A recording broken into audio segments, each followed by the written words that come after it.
ମାନେ ଜିସାଇ ପୁସ୍ତକ ତାର 37 ଅଧ୍ୟାୟର ଆମେ 4 ପଦ ଯାଇ ପଢିବା। 1 ରୁ 4 ଜିସାଇ ପୁସ୍ତକ, ଜିସାଇ ଭାବନିକ ପୁସ୍ତକ ତାର 37 ପର୍ବ, କ୍ଷମା କରିବେ 37 ପର୍ବର 1 ପଦରୁ 4 ପଦ ମୁଁ ପଢି ଦଉଛି। ଦୟାକରି ସମସ୍ତେ ଯେଉଁମାନେ ବାଇବେଲ ଆଣି ନାହାନ୍ତି ଶୁଣିବେ, ଆଉ ଯେଉଁମାନେ ବାଇବେଲ ଆଣିଛନ୍ତି ଆଉ ସେମାନେ ଧ୍ୟାନ ଦେବେ। ଏଥିରେ ହିଜକିୟ ରାଜା ତାହା ଶୁଣନ୍ତେ ଆପଣ ବସ୍ତ୍ର ଚିରି ଅଖା ଘୋଡ଼ି ହୋଇ ସଦାପ୍ରଭୁଙ୍କ ଗୃହକୁ ଗଲା। ପୁଣି ସେ ରାଜଗୃହାଧ୍ୟକ୍ଷ ଇଲିଆକିମକୁ ଓ ସିବନ ଲେଖକକୁ ଓ ଯାଜକମାନଙ୍କର ପ୍ରାଚୀନ ବର୍ଗଙ୍କୁ ଅଖା ଘୋଡ଼ିଆଇ ଆମସଙ୍କ ପୁତ୍ର ଜିସାଇ ଭବିଷ୍ୟତ ବକ୍ତା ନିକଟ ପଠାଇଲା। ତଳେ ସେ ତାଙ୍କୁ କହିଲେ, ହିଜକିୟ ଏହିପରି କହିଅଛନ୍ତି, ଆଜ ଦିନ ବିପଦ, ଅନୁଯୋଗ, ଅପମାନର ଦିନ। କାରଣ ବାଳକଗଣ ପ୍ରସବରେ ଉପସ୍ଥିତ, ମାତ୍ର ପ୍ରସବ କରିବାକୁ ଶକ୍ତି ନାହିଁ। ହୋଇପାରେ ଜୀବିତ ପରମେଶ୍ୱରଙ୍କୁ ଧିକାର କରିବା ପାଇଁ ଆପଣା ପ୍ରଭୁ ଅସୁର ରାଜା ଦ୍ୱାରା ପ୍ରେରିତ ରବସାକିର ସମସ୍ତ କଥା ସଦାପ୍ରଭୁ ତ ପରମେଶ୍ୱର ଶୁଣିବେ। ପୁଣି ସଦାପ୍ରଭୁ ତ ପରମେଶ୍ୱର ଯେଉଁ କଥା ଶୁଣିଅଛନ୍ତି ତହିଁ ଲାଗି ଅନୁଯୋଗ କରିବେ। ଏହେତୁ ଯେଉଁ ଅବଶିଷ୍ଟାଙ୍ଗ ଅଛନ୍ତି ସେମାନଙ୍କ ନିମନ୍ତେ ତୁମେ ପ୍ରାର୍ଥନା କର। ପ୍ରଭୁ ଏ ବାକ୍ୟର ଆଶୀର୍ବାଦ ସମସ୍ତଙ୍କୁ ଦିଅନ୍ତୁ। ସଂକ୍ଷେପରେ ଆମେ ଶୁଣିବା। ବର୍ତ୍ତମାନ 12ଟା ହେବା ପାଇଁ 5 ମିନିଟ୍ ଅଛି। ଆମର ଅନେକ ପ୍ରକାର କାର୍ଯ୍ୟକ୍ରମ ପରେ ପରେ ବାକ୍ୟ ସରିବା ସମୟରେ ଆମର ବାକ୍ୟ ଆରମ୍ଭ ହେଉଛି, କିନ୍ତୁ ଆଗକୁ ଆମର 11ଟା ସମୟ ବାକ୍ୟର ସମୟ। ପ୍ରକୃତରେ 11ଟା ହେଉଛି ବାକ୍ୟର ସମୟ, 12ଟା ସରିବା ସମୟ। ଆମେ ଟିକେ ସମୟ ଉପରେ ବେଶୀ ଧ୍ୟାନ ଦେବାର ଆବଶ୍ୟକ ରହିଛି। ଆଉ ବିଶେଷ କରି ପ୍ରଭୁଙ୍କ ଲୋକ ଭାବରେ ଯେତେବେଳେ ଜୀବନରେ ବିଭିନ୍ନ ପ୍ରକାର ସମସ୍ୟା ଆସେ, ଆମେ କେମିତି ଭାବରେ ସମସ୍ୟାର ସାମ୍ନା କରିବା, ଆଉ ସେ ବିଷୟ ଉପରେ ଆମର ଆଲୋଚନା ରହିବ। ଆମେ ଯଦି ପଢିବା ଉପଦେଶକ ତାର 9 ଅଧ୍ୟାୟର 2 ପଦରେ ଏମିତି ଲେଖା ହେଇଛି। ଉପଦେଶକ ତାର 9 ଅଧ୍ୟାୟର 2 ପଦକେ ଧୀରେ ଧୀରେ ବଡ ପାଟିରେ ପଢି ଦେଇ ପାରିବେ। ସବୁ ବିଷୟ ସମସ୍ତଙ୍କ ପ୍ରତି ସମାନ ଘଟଇ, ଧାର୍ମିକ ଓ ଦୁଷ୍ଟ, ସୁଶୀଳ ପୁଣି ଶୁଚି ଓ ଅଶୁଚି, ଯଜ୍ଞକାରୀ ଓ ଅଯଜ୍ଞକାରୀ ସମସ୍ତଙ୍କ ପ୍ରତି ଏକ ଘଟନା ହୁଏ। ସୁଶୀଳ ଯେପରି, ପାପୀ ସେପରି, ପୁଣି ଶପଥକାରୀ ଯେପରି, ଶପଥ ପ୍ରୟୋଗକାରୀ ସେପରି। ସବୁ ବିଷୟ ସମସ୍ତଙ୍କ ପ୍ରତି ସମାନ ଘଟଇ, ଧାର୍ମିକ ଓ ଦୁଷ୍ଟ, ସୁଶୀଳ ପୁଣି ଶୁଚି ଓ ଅଶୁଚି, ଯଜ୍ଞକାରୀ ଅଯଜ୍ଞକାରୀ ସମସ୍ତଙ୍କ ପ୍ରତି ଏକ ଘଟନା ହୁଏ। ଦେଖନ୍ତୁ, ଦୁଷ୍ଟ ସନ୍ଥ ସମସ୍ତଙ୍କ ପ୍ରତି ସମାନ ଘଟଣା ଅନେକ ସମୟରେ ଘଟି ଯାଉଛି। ପରିସ୍ଥିତି ନିରପେକ୍ଷ ଭାବରେ ଆଉ ସମସ୍ତଙ୍କ ପ୍ରତି ଆସେ। ଦୁଷ୍ଟ ଲୋକମାନଙ୍କ ପ୍ରତି ମଧ୍ୟ, ଅବିଶ୍ୱାସୀ ମାନଙ୍କ ପ୍ରତି ମଧ୍ୟ ସମସ୍ୟା ଆସୁଛି। ଆଉ ଯେଉଁମାନେ ବିଶ୍ୱାସୀ, ସନ୍ଥ, ସାଧୁ ସେମାନଙ୍କ ପ୍ରତି ମଧ୍ୟ ସମସ୍ୟା ଆସୁଛି। ଆପଣମାନେ କହିପାରିବେ ନାହିଁ ଯେ ସମସ୍ୟା କେବଳ ଅବିଶ୍ୱାସୀ ମାନଙ୍କୁ ଆସିବ, ସମସ୍ୟା କେବଳ ଦୁଷ୍ଟ ମାନଙ୍କ ପାଇଁ ଆସିବ। ଆମେ ସାଧୁ ହେଇଥିବାରୁ, ବିଶ୍ୱାସ ହେଇଥିବାରୁ ଆମ ପରିବାରରେ, ଆମ ଜୀବନରେ ସମସ୍ୟା ଆସିବ ନାହିଁ, ଏ କଥା କେବେ କହିପାରିବେ ନାହିଁ। କି କେବଳ ପାପ ପାଇଁ ହିଁ ସମସ୍ୟା ଆସେ ନାହିଁ, ପାପ ନଥିଲେ ମଧ୍ୟ ସମସ୍ୟା ଆସିବ। ଆଇବ କୌଣସି ଭୁଲ କରିନଥିଲେ, ଆଇବଙ୍କ ଜୀବନରେ ଯେତେ ସମସ୍ୟା ଆସିଗଲା, ଆଇବଙ୍କର କୌଣସି ଭୁଲ ପାଇଁ ନଥିଲା। ସେ ପାପ ଶୂନ୍ୟ ନଥିଲେ ଅବଶ୍ୟ, କିନ୍ତୁ ତାଙ୍କ ଜୀବନରେ ପରିବାରରେ ଯେତେ ପ୍ରକାର ସମସ୍ୟା ଆସିଗଲା, ଆଇବଙ୍କର ଭୁଲ ପାଇଁ ଆସିନଥିଲା, ଆଇବଙ୍କର ପାପ ପାଇଁ ଆସିନଥିଲା। ପ୍ରଭୁ ନିଜେ ତାଙ୍କ ବିଷୟ ସାକ୍ଷ୍ୟ ଦେଇଥିଲେ। ଠିକ୍ ସେଇଭଳିଆ ଅନେକ ସମୟରେ ବିଶ୍ୱାସୀ ମାନଙ୍କ ଜୀବନରେ, ପ୍ରଭୁଙ୍କ ଲୋକଙ୍କ ଜୀବନ ମଧ୍ୟ କେତେଟା ସମସ୍ୟା ଆସେ। ସେମାନଙ୍କର ଭୁଲ ପାଇଁ ଆସେ ନାହିଁ, ଭୁଲ ନଥିଲେ ମଧ୍ୟ ଅନ୍ୟମାନଙ୍କ ଭଳିଆ ଆସିଥାଏ। କିନ୍ତୁ ପରିସ୍ଥିତିରେ ଆମେ ବିବେଚନା କରିବା ଦରକାର, ପରିସ୍ଥିତିରେ ଆମେ ଚିନ୍ତା କରିବାର ଆବଶ୍ୟକ ରହିଛି। कथाटा है जेतेबेले समस्त प्रति समस्या आसे समस्या पार होगापाई समस्या पर जय करने विभिन्न लोक भिन्न भिन्न प्रकार उपाय गुड़ाक से धरती विभिन्न उपाय रे समस्या समाधान से खोजती समस्या समाधान पाई विभिन्न प्रकार उपाय अवलंबन करते विभिन्न उपाय को व्यवहार करती किसी खराब विषय नहीं किंतु प्रभुंक लोक भाव विश्वासी भाव प्रभुंकर साधु सन्त भाव जेतेबेले आपण माने मु अनेक समय अनेक समस्या सामना कला बेले आमे कि प्रकार उपाय व्यवहार करुछु आज चिंता है जे आम ऐश्वरिक उपाय जेतेबेले समस्यार सामना करुछु जेतेबेले समस्या माड़ी आसुची का उपरे होइता हमर परिवार उपरे हमर व्यक्तिगत जीवन उपरे कि हमर मांडलिक जीवन उपरे जेतेबेले विभिन्न प्रकार समस्या माड़ी आसुची सेतेबेले आम ऐश्वरिक उपाय रे बा माने गडली वे रे आमे तार समाधान खोजिबार आवश्यक रही हालेलुया जे प्रभुंक उपाय रे ऐश्वरिक उपाय रे आत्मिक उपाय रे आमे केमती समस्यार समाधान आमे करि परिबा हालेलुया आमे केमती समस्यार मुकाबिला करि परिबा आमे केमती समस्यार सामना करि परिबा आमे केमती समस्या उपरे विजय हासिल करि परिबा आ यही केतरा विषय आज आम चिंतार विषय प्रेज द लॉर्ड हालेलुया एठी हम देखि पारछु जणे प्रभुंकर दास जणे राजा जणे उत्तम राजा तांको ना कोन गत रविवार दिन हम सुनुथिलु माने तांको विषय आज मते सुजोग मिलिछि जे हिजकियो से जणे महान राजा थिले से मते जणे उत्तम राजा थिले आ वर्तमान से गोटे बहुत बड़ समस्यार सम्मुखीन होउचंती आउ से समस्या माने केवल व्यक्तिगत समस्या नथिला केवल पारिवारिक समस्या नथिला आउ से समस्या माने देश पाई थिला माने वर्तमान माने हिजकियों समय रे तांको देश गोटे बहुत बड़ विपदर सम्मुखीन होउची देश रे संकट देखा देइची देश रे युद्धर भय देखा देइची एटा इमरजेंसी पीरियड थिला एटा गोटे युद्धकालीन समय थिला माने गोटे जरूरी माने देश पाई गोटे जरूरी कालीन समय थिला देश पाई गोटे विपदर समय थिला जे देश विरुद्ध रे शत्रु हुंकार करूची देश विरुद्ध रे कोन शत्रु से रडी छाडुची देश विरुद्ध रे बता शत्रु माड़ी आसुची राजा भाव रे आउ से देश को सुरक्षा देबा को पड़िबो प्रेज द लॉर्ड हालेलुया हिजकियों समय रे वर्तमान देश रे बहुत बड़ संकट देखा देइछि संकट कौन थिला ना असुरिय राजा सनहेरी आउ से समय सुपर पावर होचे आसीरिया इंग्लिश रे आसीरिया कहबे ओडिया रे हमर असुर देश को असुर बोला राक्षस नहीं ताकू असुर बोली कहउछि तालबेश हालेलुया से समय सुपर पावर असुर असुर बोली गोटे निर्दिष्ट जगह नहीं सेटा आपण ईरान इराक आउ जॉर्डन ए सबु अंचल रे गोटे साम्राज्य गोटे थिला जेमती कि बाबिल साम्राज्य जेमती कि मिसर से बेला सेते शक्तिशाली देश थिला असुर प्रेज द लॉर्ड आउ छोट बड़ राज्य मान से निजर आयत्त काणी निज देश से सामिल करुले वर्तमान विपद देखा देछि जिहुदा प्रदेश रे आउ से जिहुदा राजा अटंती देश रे वर्तमान गोटे धर्म संकट आसी जाइछि माने गोटे भयंकर विपद आसी जे असुर राजा वर्तमान आउ जेरुसालेम को आक्रमण करबा पई प्रस्तुत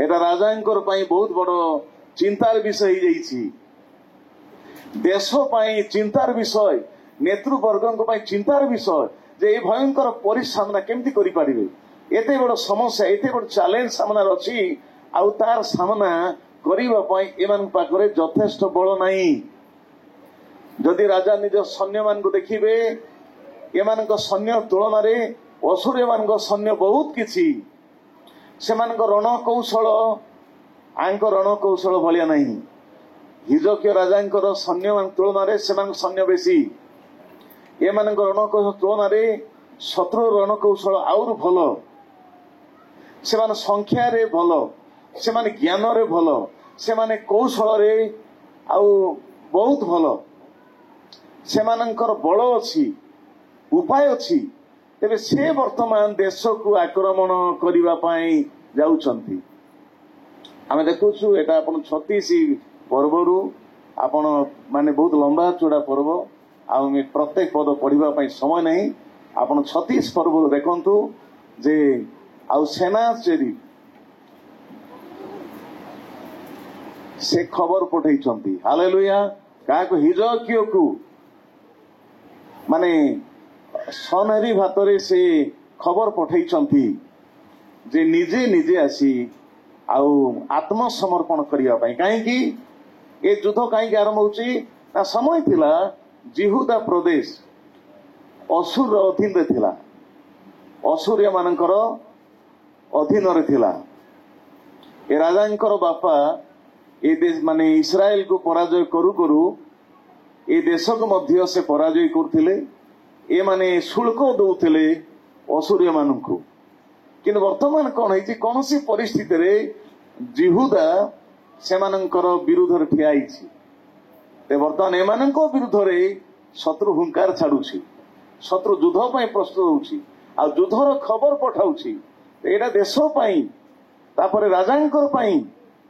नेतृवर्गंग पई बहुत बड़ चैलेंज रो विषय थिला बहुत बड़ आह्वान विषय थिला ते वर्तमान मुंड बथा कार ही गला देश जो संकट देखा देछि एति पई राजा जेते बळे माने देशर कर्ता तांकर मुंड बथा ही से पूरा टेंशन रे पड़ी गले फिर से केमिति का भाव रे शत्रु सामना करिवे आउ से विषय से चिंता करूछंती हालेलुया देखंतु से उत्तम राजा थिले तथापि तांको देश रे धर्म संकट आसी जाइछि तथापि तांको देश रे बड़ समस्या गोटी आइछि बड़ समस्या देखा देला वर्तमान समय आसी गला चुपचाप बसले हेबो नाही साहस रे समस्या सामना करिया पड़िबो साहस रे चैलेंज को ग्रहण करवा पड़बो तेबे से कौन करचंती गोटे उत्तम राजा भाव रे गोटे प्रभु परण राजा भाव रे से प्रभु को निज रूपाय से करचंती प्रेज द लॉर्ड से सहाय्य पाइबा पई से मिस्र को हाथ बढ़ाउ नांती सहाय्य पाइबा पई अन्य देश मान को सहाय्य लोडु नांती बरम से प्रभु को ऊपर भरोसा रखुचंती से प्रभु ऊपर निर्भर करूचंती बेले बेले प्रिय माँ भाई बहन माने जेतेबेले परिवार समस्या आसी जाए जीवन समस्या आसी जाए आमे प्रभु को अनाइबा परिवर्ते प्रभु को भरोसा रखिया परिवर्ते आमे निज उपरे कि लोकंक उपरे कि जगत न भरोसा करिथाओ किंतु ए गोटे उत्तम राजा थिले हालेलुया उत्तम राजा भावरे पुणी गोटे प्रभु भय थिबा राजा भावरे ए संकट समय रे से कौन करचंती ना प्रभु को ऊपर निर्भर करचंती से निज बल रे निर्भर न करी निजर सामरिक शक्ति रे सामरिक कौशल रे रणनीति रे भरोसा न रखी से प्रभु ऊपर भरोसा रखुचंती हालेलुया ते प्रभु ऊपर भरोसा रखी समस्या को जय करिया पई चाहुचंती माने प्रभु ऊपर भरोसा रखी से समस्या सामना करिया पई चाहुचंती अनेक समय आमे प्रभु को लोक हेले मध्य परिस्थिति रे आवश्यक समय प्रभु को आमे साइड कर दे कि निज ऊपर लोकन को ऊपर जगत न भरोसा रखी थाउ एवं आमे माने पराजय आमे हे जाई थाउ किंतु प्रभु को धन्यवाद हो ये जो महान राजा ये भक्त राजा से कौन करछंती निज ऊपर कि मनुष्य को निर्भर न करी से प्रभु को ऊपर भरोसा रखुचंती हालेलुया 36 पर्व जदि पढ़िबे केमती सन हेरी से सेना चेरी को पठेगी प्रभु को विरुद्ध से निंदा करुछि प्रभु को परिहास करुछि आउ हिजकियो को परिहास करुछि तांकर सैन्य को परिहास करुछि तांकर रणकौशल को से परिहास करुछि विशेष कर जे माने निज को महान भावंती निज को बड़ लोक भावंती से कौन करिवे अन्य मान विभिन्न विषय को परिहास करबा आरंभ करिवे ये जड़े महान सत को जड़े महान राजा थिले आंको देश महान थिला शक्तिशाली देश थिला एमानकर आगरे शत्रु ठिया ही पार नथिले किंतु से जेते बेले इस्राएल देश को आसुचंती आ प्रभु को परिहास करचंती हिजकियो को परिहास करचंती सैन्य मान परिहास कर बल को परिहास कर कौशल को परिहास कर समय सत को सत हिजकिय विचलित हेले से प्रभु लोक हेले कौन हो गले घाबरई गले देश जाक विचलित हो गला किंतु यही अवस्था से मनुष्य उपरे भरोसा रखिले नहीं निज उपरे निर्भर कले नहीं बरं क्या निर्भर करछंती से प्रभु को निजर भरोसा भूमि करछंती से प्रभु को निर्भर करछंती ए कथा हैला जेत आपन को परिवार जीवन रे अनेक समस्या आसी जाए सेते बेले कौन करिया दरकार आमे प्रभु को सहित आमे समस्या सामना करिया दरकार आमे प्रभु को नहीं आमे परिस्थिति सामना करिया आवश्यक रही तो देखिबा से केमती सामना कले जे माने प्रभु पर भरोसा रखंती सेमान जीवन रे कौन देखा दिए आमे 37 पढ़ू एथिरे हिजकिय राजा शुणते आपण वस्त्र चिरी अखा घोड़ी होई सदा प्रभु को गृह को गला प्रेज द लॉर्ड केतरा भणी मान टिके सोच मु तुम दुख बुझी पारुची तुम बहुत परिश्रम करी आसी चनाई कि टिके चेता टिके रो माने वाक्य टिके सुनो हालेलुया तो वर्तमान जेतेबेले हिजकिय ए दुसंवाद सुनिले चिंता नहीं तांको मन भितरे आउ गोटे विचलित अवस्था आसीगला से व्यतिव्यस्त हो गले कारण से राजा देश को सुरक्षा देवा पड़ो मात्र निज उपर निर्भर करी कि सैन्य उपर निर्भर करी नहीं से क्या निर्भर कर प्रभु जिते बड़े समस्या आम आसीज असुस्थता आसीपे अभाव आसीपे विभिन्न प्रकार समस्या आसीपे आउ से भाया परिस्थिति रे आमे निज उपरे लोकों निर्भर न करी आमे प्रभु पर निर्भर करवा हालेलुया जो माने प्रभु पर निर्भर करती से माने केमतिका लोक होइतिबे से माने प्रार्थना करिवा लोक जे प्रभु पर निर्भर करती से प्रत्येक विषय नहीं प्रभु निकट को जानती प्रभु को समान जनाती ए माने प्रभु उपरे भरोसा रखिया लोक ए माने प्रभु उपर निर्भर करिया लोक आज अनेक प्रभु को लोक अछंती परिस्थिति रे प्रभु उपरे भरोसा रखंती नहीं निर्भर करंती नहीं निज उपरे निजर कौशल निजर बल निजर उपाय रे भरोसा रखंती मात्र हिजकिय कौन कले से प्रभु को भरोसा रखिले एवं प्रभु पर भरोसा रखी कौन करचंती से प्रथम रे वस्त्र चिरिले माने कौन जेते बेले से ए दुसंवाद पाउचंती संकट खबर पाउचंती शत्रु आक्रमण करे जाउची ए कथा सुनुचंती निश्चित भाव से विचलित ही तांकर वस्त्र को से चिरुचंती हालेलुया कौन करछंती निजर वस्त्र को से चिरी देउचंती वस्त्र चिरिबार माने कौन ना से प्रकृतर विचलित अवस्था रे अछंती से मध्य घाबरी जाइछंती तापरे कौन कले ना अखा घोड़ी होई कौन पिंधुचंती से अखा बस्ता हम बस्ता कहूँ आगु भाषार अखा से अखा पिंधुचंती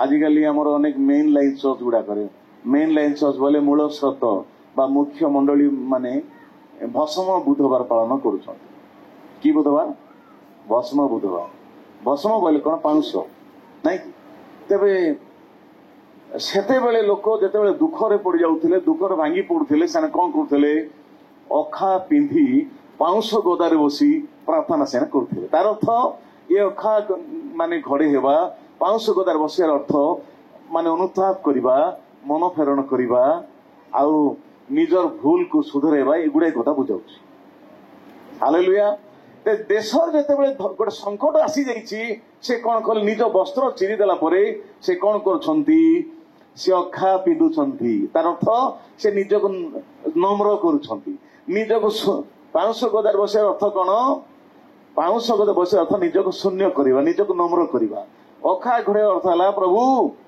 ए जगतर आडंबर पोशाक मुझे पिंधु नहीं वर्तमान मो दुखरे अच्छी मु संकट अच्छी यही भाया परिस्थिति रे मु दामिका लुगा पिंधि आसु नहीं से अखा राजकीय राजकीय पोशाक राजांकर पोशाक उतरे दी खोली दे करी ए अखा पिंधले कहीं अखा प्रभु जो मु समस्या जाऊँगी ए परिस्थिति मते भल लुगापटा आवश्यक नहीं 500 गदार कहीं मु निजको नम्र करुच्ची निजको मु शून्य निजको मु खाली करुच्ची तुम चरण तले हालेलुया किंतु ए जगह राजा कौन कले चिंता ने वस्त्र चिरी देले अखा भी घड़े हेले मात्र 500 गदार न बसी निजे से प्रभुंकर पाद तले से बसुचंती प्रथम विषय प्रेज द लॉर्ड समस्यार सामना केमती करुचंती प्रार्थना रे से करुचंती से प्रभु को नहीं करुचंती आज आपण माने मु दैनन्दिन जीवन रे प्रत्येक विषय रे आमे समस्यार सामना कला बेले आमे व्यक्तिगत भाव रे आमे प्रभुंकर निकट को जाउछु कि राजा हिजकिया प्रार्थना को से शत्रु विरुद्ध रे अस्त्र भाव रे व्यवहार करथिले आपण जानि छते एफिसियो 6 अध्याय रे अवश्य 10 पद जो पढ़े गुड़ाए पद अच्छी सेठी ईश्वर दत्त सजा विषय लिखाई आउ से सजारे 7 अस्त्र प्रभु खंजी देइछंती आउ ये जो 7 शब्दटा होची 7 नंबर होची एटा ईश्वर नंबर माने एटा संपूर्ण नंबर एटा सीध नंबर तार अर्थ ये 7टा अस्त्र विरुद्ध रे शत्रु कौन से अस्त्र मध्य काम करिवो नहीं प्रेज द लॉर्ड माने 7 नंबर माने ईश्वर सीध नंबर संपूर्ण नंबर माने ये अस्त्र यथेष्ट विश्वासी तार सुरक्षा पाई ये अस्त्र व्यवहार करि पारिबो ईश्वर निजर माने गॉड्स आर्मर लिखाई तार अर्थ ईश्वर निजर सजा विश्वासी मान देई ताको परिधान करिया पाई कहउछंती जे शत्रु जेते प्रकार अस्त्र प्रयोग कले मध्ये 7टा अस्त्र सब अस्त्र को अकामी करि पारिबो ते 7टा अस्त्र भितर गोटे अस्त्र है प्रार्थनार अस्त्र हालेलुया हालेलुया ते जगह रे हिजकिया राजा कौन करछंती प्रार्थना को शत्रु विरुद्ध रे एक प्रधान अस्त्र व्यवहार से करछंती से प्रभु को सानिध्य को जाउछंती प्रार्थना रे हालेलुया हालेलुया प्रथम रे ए परिस्थिति ए समस्या से कहा जन ना मात्र व्यक्तिगत भाव में प्रभु को एप्रोच कर से प्रभुंकर निकटवर्ती प्रार्थना रहउचंती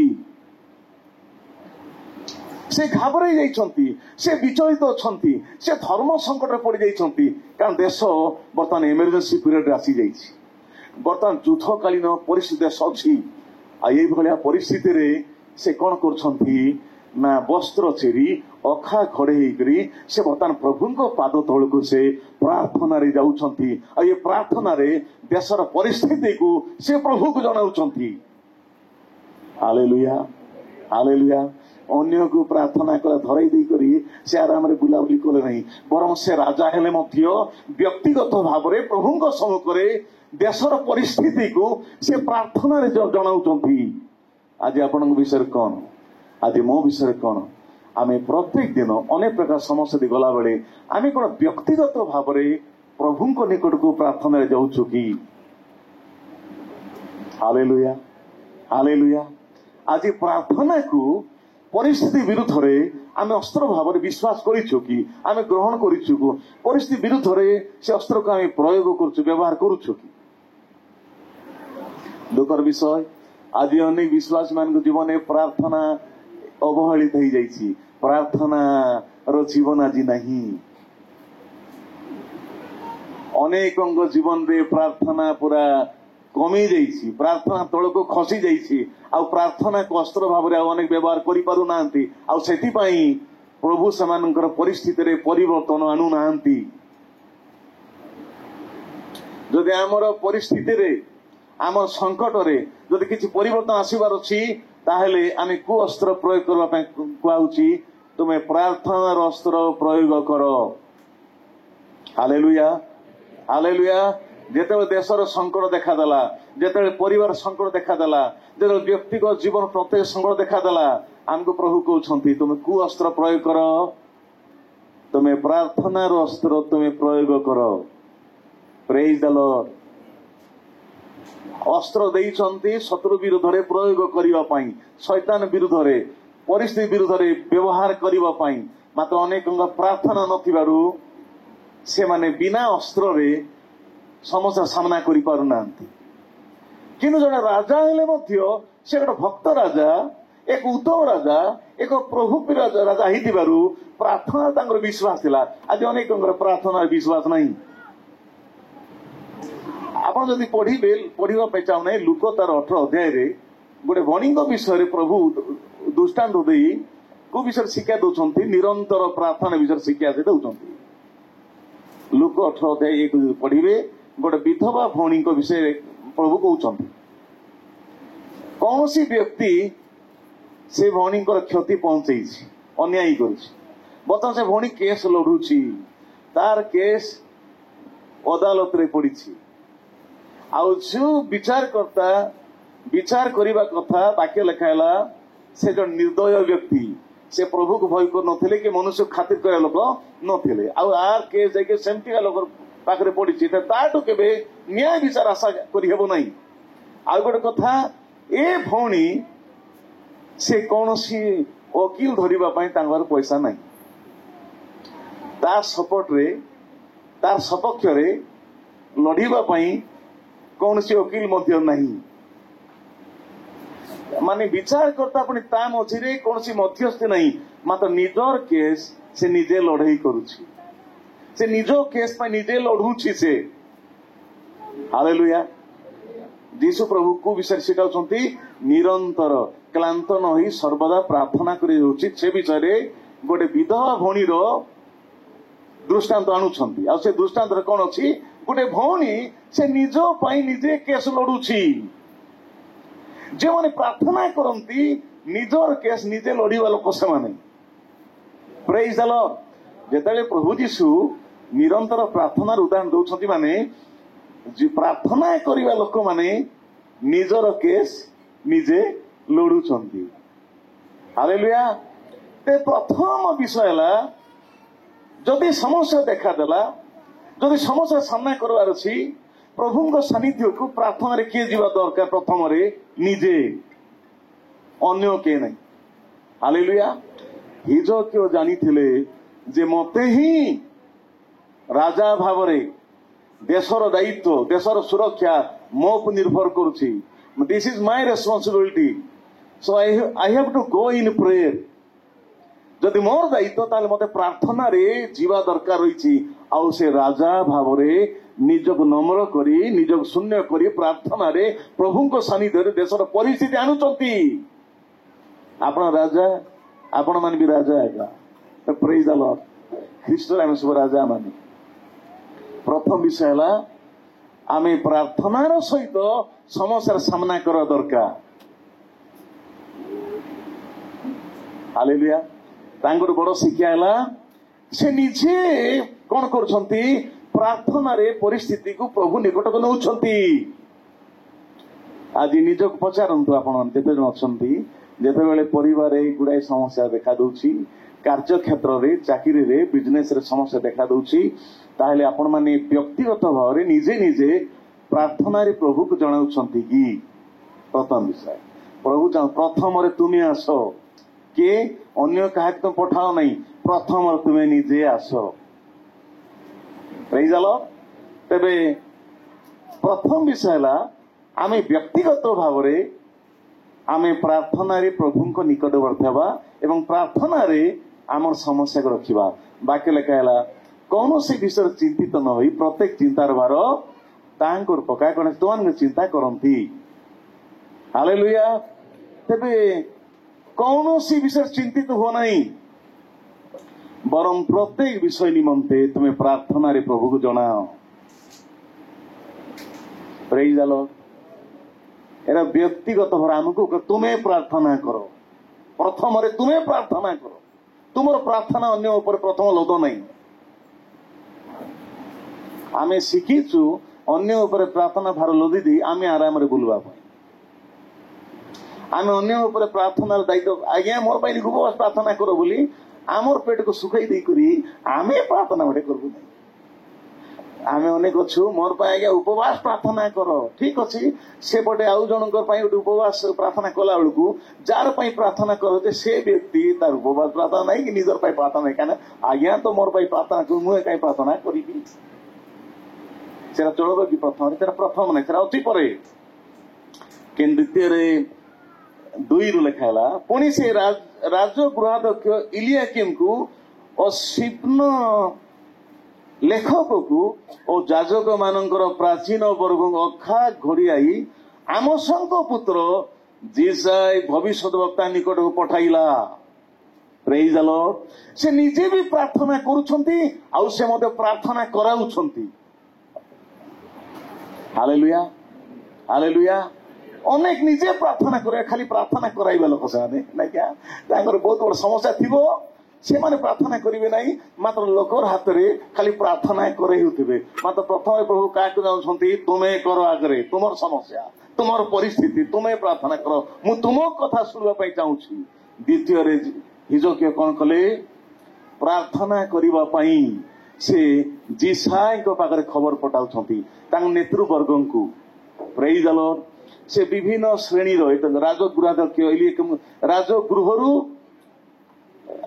तापरे जाजक मान भीतर से कौन कर प्राचीन मान से जीसाई पाक पठाउछंती कौन पाई देश रे संकट देखा देइछि आपण प्रार्थना करंतु जदि प्रभु चाहिए ताहेले शत्रु को आम ठारू दूरेई दे पारिबे ये व्यक्ति प्रभु पर विश्वास करे व्यक्ति ये व्यक्ति प्रार्थना विश्वास करे व्यक्ति प्रेज द लॉर्ड हालेलुया तामाने मु प्रार्थना करी मात्र केवल मु प्रार्थना करी नहीं मात्र जने भाववादी अछंती आउ जीसाई भाववादी जन महान भाववादी से जन ऑफिशियल प्रॉफिट थिले केंति भाव थिले से थिले गोटे राजकीय भविष्य वक्ता से थिले माने गोटे नेशनल प्रॉफिट जातीय भाववादी थिले से गोटे स्वीकृति पाइथिबा माने गोटे अप्रूव्ड प्रॉफिट आजिकल अनेक भाववादी को अप्रूवाल नहीं तांकू माने रिकॉग्निशन नहीं जे चाहेला भाववादी यही गला किंतु कौन ये गोटे ऑफिशियल प्रॉफिट मान राजकीय सरकारी भाववादी से थिले हालेलुया आउ से रिकॉग्नाइज्ड माने भाववादी भाव रे तांको चिन्हट कराइतला आउ स्वीकृति से प्रभुटर से पाइथिले हालेलुया आउ राजा भी जानिथिले ए गोटे भाववादी आ वर्तमान से 4टा राजा भाववाणी करथिले आउ खबर पठाउछंती बड़न तलपद मानकरे जे प्रसव द्वार छुआ अछि किंतु मां से आ छुआ जन्म देवारे कष्ट होछि माने देशर संकट को सेमतिका सांकेतिक भाषा रे बुझाउछंती आपण प्रार्थना करंतु प्रेज द लॉर्ड तुमे निजे प्रार्थना करो एवं प्रार्थनार अनुरोध तुम्हें अन्य को जना हालेलुया हालेलुया देखंतु पढ़िबा पई को नहीं द्वितीय राजावली 4 अध्याय जदि पढ़िबे सेठी गोटे भौणी अछंती 1 पद पढ़िबे गोटे भाववादी भार्यांग विषय लिखाई से भौणी से विधवा भौणी आउ स्वामी तांकर भाव थिले बंची थिबा समय गुड़ाए टंका से धार मागी नहीं थिले किंतु से धार सुझिया पूर्व से मरीगले बर्तमान ऋण भार क्या आसी जाइए भणी के ऊपर आउ से स्वामी को बचसा कले नहीं जे मोर स्वामी मो ऊपर केते बड़ भार केते लोग कहबे मला सिना आज्ञा मोर बेकरी दौड़ी लगाई दे मला बोली केते लोग कहबे मु जानी आमर बाबू मरीगले आज्ञा सत कथा मात्र मोर बेकरी गोटे दौड़ी लगाई कर मरीगले बोली कहबे माने स्वामी को निंदा करबे मात्र जदि स्वामी ऋण लगी क्या तुम लगी परिवार से लगी नहीं कि तबे भौणी एमतिका भौणी जे स्वामी बंची समय परिवार से गुड़ाई टंका से महाजन ठारू से धारू आनी थिले किंतु सुझिबा पूर्व प्रभु कल को चली गले बता ऋण भार क्या आसीगला भौणी को आसीगला वर्तमान भौणी बहुत बड़ संकट समय कहीं जदि से ऋण सुझिब ना तो महाजन कौन कर दीटा पिला को नहीं तार किणा चाकर भाव खटाइब भौणी बर्तमान संकट रे पड़गले तेरे से बर्तमान कौन कले ना इली साई भाववादी पाक से गले ଆଉ ସେ କହିଲେ ଆପଣଙ୍କ ଦାସ ଜଣେ ଭାବବାଦୀ ଥିଲେ କିନ୍ତୁ ମରିବା ପୂର୍ବରୁ ଗୁଡାଏ ଟଙ୍କା ଧାର ସେ ମାଗିଥିଲେ ସୁଝି ପାରି ନାହାନ୍ତି। ବର୍ତ୍ତମାନ ମହାଜନ ଆସି କଣ କହୁଛନ୍ତି ଯଦି ସୁଝିବ ନାହିଁ ତାହେଲେ ତମ ପିଲାମାନଙ୍କୁ ନେଇ ମୁଁ ଚାକର ବାହାର ଖଟେଇବି କହୁଛି। ଇଲିଶା ଉପରେ ସେ ରାଜାଙ୍କ ପାଖକୁ ଯାଇଥାନ୍ତେ ଆଉ କାହା ପାଖକୁ ଯାଇଥାନ୍ତେ ମାତ୍ର ଗୋଟେ ଭାବବାଦୀ ଜଣେ ପ୍ରଭୁଙ୍କ ଦାସ ପାଖକୁ ଯାଉଛନ୍ତି କାରଣ ଏ କଣ କରିପାରିବେ ହୁଏତ ପ୍ରଭୁଙ୍କ ପାଖରେ ମୋ ପାଇଁ ସେ ଗୁହାରି କରିପାରିବେ ଏ ବିଶ୍ୱାସ ତାଙ୍କର ଥିଲା। ଇଲିଶା କଣ କହିଲେ ଆଚ୍ଛା ମୁଁ ତୁମ ପାଇଁ କଣ କରିବି। ପ୍ରେଜ୍ ଦ ଲର୍ଡ। ତେବେ ଏ ଭଉଣୀଙ୍କର ବିଶ୍ୱାସ ଥିଲା ଯେ ଭାବବାଦୀ ନିଜ ପକେଟରୁ ପଇସା ନଦେଲେ ମଧ୍ୟ ମତେ କୌଣସି ଉପାୟ ସେ ଦେଖେଇବେ ମତେ କୌଣସି ରାସ୍ତା ସେ ଦେଖେଇବେ ଯୋଉ ରାସ୍ତାରେ ମୋ ସମସ୍ୟାର ସମାଧାନ ହେଇପାରିବ ସେ ପ୍ରଭୁଙ୍କୁ ଜଣେଇବେ ଆଉ ପ୍ରଭୁ କିଛି ଉପାୟ ବତେଇବେ ଆଉ ସେ ଉପାୟ ଭାବବାଦୀ ମତେ ଜଣେଇବେ ଆଉ ସେ ଉପାୟରେ କାମ କଲେ ମୋର ସମସ୍ୟାରେ କିଛି ସମାଧାନ ଆସିବ ଏ କଥାରେ ବିଶ୍ୱାସ କରି ସେ ଭାବବାଦୀକୁ ଜଣାଇଲେ। ପ୍ରେଜ୍ ଦ ଲର୍ଡ। ଜଣାଶୁଣା ଭାବ ଇଲିଶା ଜଣାଶୁଣା ଭାବବାଦୀ ଏଲିୟଙ୍କର ଶିଷ୍ୟ ସେ ଥିଲେ। ହାଲେଲୁୟା। ସେ ସମୟରେ ଜଣାଶୁଣା ଲୋକପ୍ରିୟ ଭାବବାଦୀ ସେ ଥିଲେ। ଆଉ ସେ ପହଞ୍ଚି ସବୁ କଥା ଜଣେଇଲା ପରେ ଏଲିଶା କଣ କହିଲେ ସମସ୍ୟାର ସମାଧାନ ରାସ୍ତା ବତେଇ ଦେଲେ ସମସ୍ୟାର ସମାଧାନ ଉପାୟ ବତେଇ ଦେଲେ ଆଉ ଏ ଉପାୟ ସେ ପ୍ରଭୁ ଠାରୁ ପାଇଥିଲେ ଆଉ ସେ ଉପାୟରେ ସେ ସ୍ତ୍ରୀ ଲୋକ କାମ କଲା ପରେ ତାର ସମସ୍ୟାର ସମାଧାନ ହେଇଗଲା। ପ୍ରେଜ୍ ଦ ଲର୍ଡ। ହାଲେଲୁୟା। ସମସ୍ୟା ସମାଧାନ କେମିତି ହେଲା ନା ସେ କହିଲେ ଠିକ ଅଛି ତୁମ ଘରେ କଣ ଅଛି ସେ କହିଲା ଟିକେ ତେଲ ଅଛି ତା ଛଡା କିଛି ନାହିଁ। ହଉ ଠିକ ଅଛି ତୁମେ ଗାଁକୁ ଯାଅ ଆଉ ତୁମେ ଯଥେଷ୍ଟ ପାତ୍ର ତୁମେ ଗୁଡାଏ ପାତ୍ର ମାନେ ଗୁଡାଏ ହାଣ୍ଡି ତୁମେ ଧାର ମାଗି ଘରକୁ ଆଣ। ତାପରେ କଣ କରିବ ଘର ଭର୍ତ୍ତି ଯେତେବେଳେ ମାଠିଆ ଆସିବ ହାଣ୍ଡି ଆସିବ ମା ପୁଅ କଣ କବାଟ ବନ୍ଦ କରିକି ଯୋଉ ବୋତଲ ଟିକେ ତେଲ ଅଛି ତେଲ ତୁମେ ପ୍ରତି ହାଣ୍ଡିରେ ପକାଅ ହାଣ୍ଡିକୁ ଭର୍ତ୍ତି ହେଲା ବେଳକୁ ଆଉ ଗୋଟେ ହାଣ୍ଡିରେ ପକାଅ ସେମିତି ତୁମେ କର। ଠିକ ଅଛି। ଦେଖନ୍ତୁ ସେ ଚାଲିଗଲା ଭାବବାଦୀଙ୍କର କଥା ଅନୁସାରେ ସେ ଗାଁକୁ ଗଲା ଏବଂ ଲୋକମାନଙ୍କର ହାଣ୍ଡି ଗୁଡାକ ପାତ୍ର ଗୁଡାକ ଧାର ଆଣିକି ମା ପୁଅ ଏମାନେ କବାଟ ବନ୍ଦ କରିକି ପିଲାମାନେ ହାଣ୍ଡି ଆଣୁଛନ୍ତି ମା ତାର ବୋତଲରୁ ସେ ଟପା ଟପା ତେଲ ପକାଉଛି ପ୍ରତି ହାଣ୍ଡି ବର୍ତ୍ତମାନ ଭର୍ତ୍ତି ହେଇଯାଉଛି ଆଉ ହାଣ୍ଡି ବାକି ନାହିଁ। ପ୍ରେଜ୍ ଦ ଲର୍ଡ। ଭାବବାଦୀ ଯାହା କହିଲେ ସେ ଅନୁସାରେ କରିବା ଦ୍ୱାରା ସବୁ ହାଣ୍ଡି ତେଲରେ ଭର୍ତ୍ତି ହେଇଗଲା। ବର୍ତ୍ତମାନ ଆଉ ଥରେ ସେ ପଳେଇଲା କାହା ପାଖକୁ ହାଣ୍ଡି ସିନା ତେଲରେ ଭର୍ତ୍ତି ହେଇଗଲା ମାତ୍ର ଏ ତେଲକୁ ନେଇ କଣ କେମିତି କରିବ ସେ ବିଷୟରେ ତାର ଜ୍ଞାନ ନାହିଁ। ଆଉ ଥରେ ସେ ଭାବବାଦୀକୁ ଗଲା ଆଜ୍ଞା ଆପଣ ଯେମିତି କହିଥିଲେ ସେମିତି ହାଣ୍ଡି ଗୁଡାକ ଭର୍ତ୍ତି ହେଇଗଲା ଆଉ ହାଣ୍ଡି ନାହିଁ। ହାଣ୍ଡି ସରିଗଲା ପରେ ତେଲ ମୋର ସରିଗଲା ସବୁ ହାଣ୍ଡି ଭର୍ତ୍ତି ହେଲା ଏବେ ମତେ କଣ କରିବାକୁ ପଡିବ।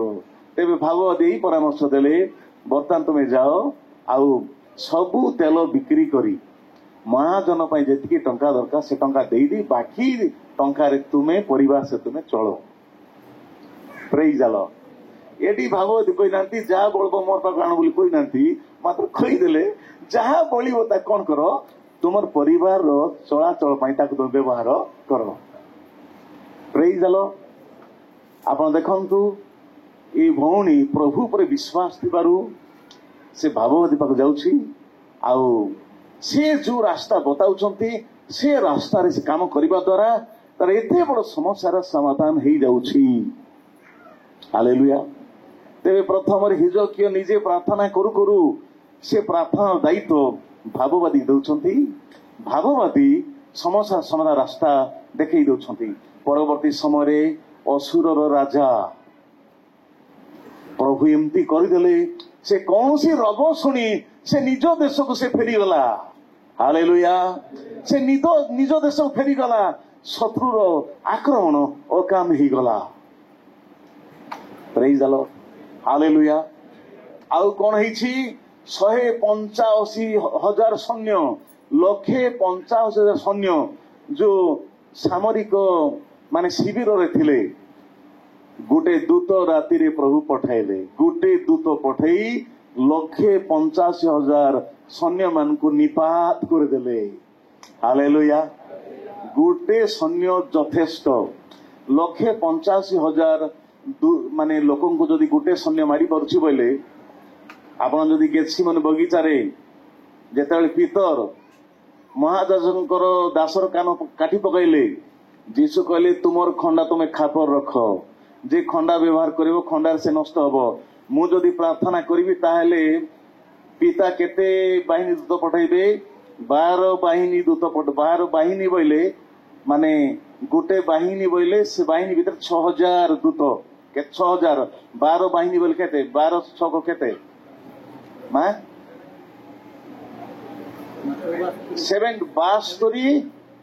72,000 ଦୂତ। ଗୋଟେ ଦୂତ ଯଦି ଲୋକେ 50,000 କୁ ମାରି ପାରୁଛି ବୋଲେ 72,000 ଦୂତ ଖେଳୁଥିବ ମାନେ କେତେ ଥର ପୃଥିବୀ ଧ୍ୱଂସ କରିଦେଇପାରିବେ। ଯଦି ଗୋଟେ ଦୂତ କେତେ ସେକେଣ୍ଡ ଭିତରେ 1,85,000 ସୈନ୍ୟକୁ ଯଦି ନାଶ କରିପାରୁଛନ୍ତି ତାହେଲେ 72,000 ଦୂତ ଯଦି ପହଞ୍ଚିଯିବେ ମାନେ ଖଡଗ ଧରି ଏ ପୃଥିବୀକୁ କେତେ ଗୁଣରେ ବିନାଶ ସେମାନେ କରିଦେବେ ନାଇଁ। ତେବେ ଦେଖନ୍ତୁ ମାନେ ହିଜକିୟାର ପ୍ରାର୍ଥନା ପ୍ରଭୁ ଶୁଣିଲେ ଏବଂ କଣ କଲେ? ବାବୁ ତୁ ଯୁଦ୍ଧ କରିବା ଦରକାର ନାହିଁ, ମୁଁ ଗୋଟେ ଦୂତ ପଠାଉଛି। ଗୋଟେ ଦୂତ ପଠେଇ ଅସୁରୀୟ ରାଜାଙ୍କର 1,50,000 ସୈନ୍ୟକୁ ରାତିର କେତେ ସେକେଣ୍ଡ ଭିତରେ ବିନାଶ କଲେ। ସକାଳେ ଦେଖୁଛନ୍ତି ସୈନ୍ୟମାନେ ଶୋଇଛନ୍ତି, ଉଠି ପାରୁନାହାନ୍ତି।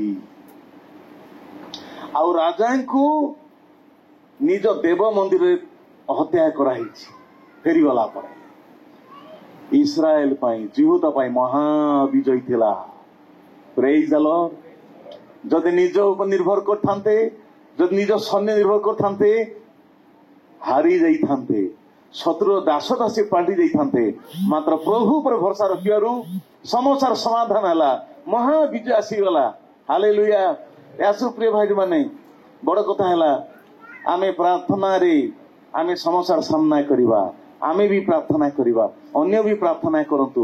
ଆମେ ପ୍ରଭୁ ଉପରେ ଭରସା ରଖିଲେ ସମସ୍ୟା ଯେତେ ବଡ ରୂପ ନେଇ ଆସିଥିଲେ ମଧ୍ୟ ତାର ସମାଧାନ ହେଇପାରିବ। Hallelujah hallelujah. କିନ୍ତୁ ଯେଉଁମାନଙ୍କର ପ୍ରଭୁ ଉପରେ ଭରସା ନାହିଁ ସେମାନେ ପ୍ରାର୍ଥନାରେ ମଧ୍ୟ ବିଶ୍ୱାସ କରିବେ ନାହିଁ, ପ୍ରାର୍ଥନା ଜଣାଇବେ ନାହିଁ। ଅନେକ ଅଛନ୍ତି ସେମାନେ ପ୍ରାର୍ଥନା, ମୁଁ ଜାଣିଛି ସୁନ୍ଦର ଭାଇ ଆମର ସବୁବେଳେ ସକାଳ ସକାଳ ସେ ଫୋନ କରିବେ, ଆଜ୍ଞା ଦାନ୍ତ କାଟି ଘଷଲ କି ନେଇ ଦେଉଛନ୍ତି। କଣ ହେଲା ଯେ? ନା ଆଜ୍ଞା ଟିକେ ପ୍ରାର୍ଥନା କରିଥାନ୍ତ। ହେଲେ କଣ ଦାନ୍ତ କାଟି ନ ଘଷି ପ୍ରାର୍ଥନା କଲେ ହେବ ନାଇଁ କି? ନା ଆଜ୍ଞା ମୁଁ ସେମିତି କହିଲି ସେ ସବୁବେଳେ ଆଜ୍ଞା ମୁଁ ଯାଉଛି ଆଉ ମୁଁ ସେ ଗାଈ ବେପାରୀ, ସେ ପ୍ରଭୁ ତାଙ୍କୁ ସେ କୌଶଳ ଦେଇଛନ୍ତି। କହିବେ ଆଜ୍ଞା ମୁଁ ବର୍ତ୍ତମାନ ବାହାରୁଛି ବେପାର ପାଇଁ, ମୋ ପାଇଁ ପ୍ରାର୍ଥନା କର। ସେ ନିଜେ ପ୍ରାର୍ଥନା କରିବେ ଆଉ ପ୍ରାର୍ଥନା ଜଣାଇବେ। ଆଜି ସକାଳ ସକାଳ ସେ ବାଇଜାକୁ ସେ ଫୋନ କରୁଥିଲେ। ହାଲେଲୁୟା। ତାହା ମାନେ ସେ ଗୋଟେ ସରଳିଆ ଲୋକ, ମାତ୍ର ପ୍ରଭୁ ଉପରେ ଭରସା ରଖୁଥିବାରୁ ପ୍ରଭୁ ତାଙ୍କର ବିଜନେସ ରେ ପ୍ରତିଷ୍ଠା ଆଶୀର୍ବାଦ କରୁଛନ୍ତି। ପ୍ରେଜ୍ ଦ ଲର୍ଡ। ତେବେ ପ୍ରାର୍ଥନା କେତେ ବଡ କଥା। ଜଣେ ପ୍ରଭୁଙ୍କ ମହାନ ଦାସ ଥିଲେ ବିଲିଗ୍ରାହାମ, ସେ ଏବେ ନାହାନ୍ତି। ସେ ଗୋଟେ ଐତିହାସିକ ବ୍ୟକ୍ତିତ୍ୱ। କିଏ ଜଣେ ପଚାରିଲେ ଆପଣଙ୍କ ସେବାରେ ଏତେ ସଫଳତା କାହିଁକି? ତେବେ ସେ 3ଟା ଉତ୍ତର ଦେଲେ। ପ୍ରଥମରେ ପ୍ରାର୍ଥନା, ଦ୍ୱିତୀୟରେ ପ୍ରାର୍ଥନା, ତୃତୀୟରେ ପ୍ରାର୍ଥନା। ଅର୍ଥାତ୍ ପ୍ରାର୍ଥନା ହିଁ ମୋର ସେବା କାର୍ଯ୍ୟ ସଫଳତାର ଗୁପ୍ତ ରହସ୍ୟ। ପ୍ରେଜ୍ ଦ ଲର୍ଡ। ତେବେ ଚାକିରି କରନ୍ତୁ, ବିଜନେସ କରନ୍ତୁ, ଯାହା କିଛି କରନ୍ତୁ କି ଯେକୌଣସି ସମସ୍ୟା ସାମ୍ନା କରନ୍ତୁ, ପ୍ରାର୍ଥନାକୁ ଯଦି ଅସ୍ତ୍ର ବ୍ୟବହାର କରିବେ, ପ୍ରଥମରେ ନିଜେ ତାପରେ ଅନ୍ୟକୁ ଯଦି ଜଣେଇବେ, ସମସ୍ୟାରେ ସମାଧାନ ଦେଖିପାରିବେ। ପ୍ରେଜ୍ ଦ ଲର୍ଡ। ଆସୁ ଆମମାନଙ୍କ ପ୍ରାର୍ଥନାକୁ ଅସ୍ତ୍ର ଭାବରେ ଆମେ ବ୍ୟବହାର କରିବା। ପ୍ରଭୁ ସେ ଅସ୍ତ୍ର ଆମକୁ ଦେଇ ସାରିଛନ୍ତି, ମାତ୍ର ଆମେ ତାକୁ କେମିତି ବ୍ୟବହାର କରୁଛୁ? ଯୀଶୁ ଈଶ୍ୱର ହେଲେ ମଧ୍ୟ, ଈଶ୍ୱରଙ୍କ ପୁତ୍ର ହେଲେ ମଧ୍ୟ ସେ ପ୍ରତ୍ୟେକ ବିଷୟରେ ସେ ପିତାଙ୍କ ପ୍ରାର୍ଥନା କରୁଥିଲେ। ଆସ ଆମେ ସମସ୍ତେ ଠିଆ ହେଇଯିବା।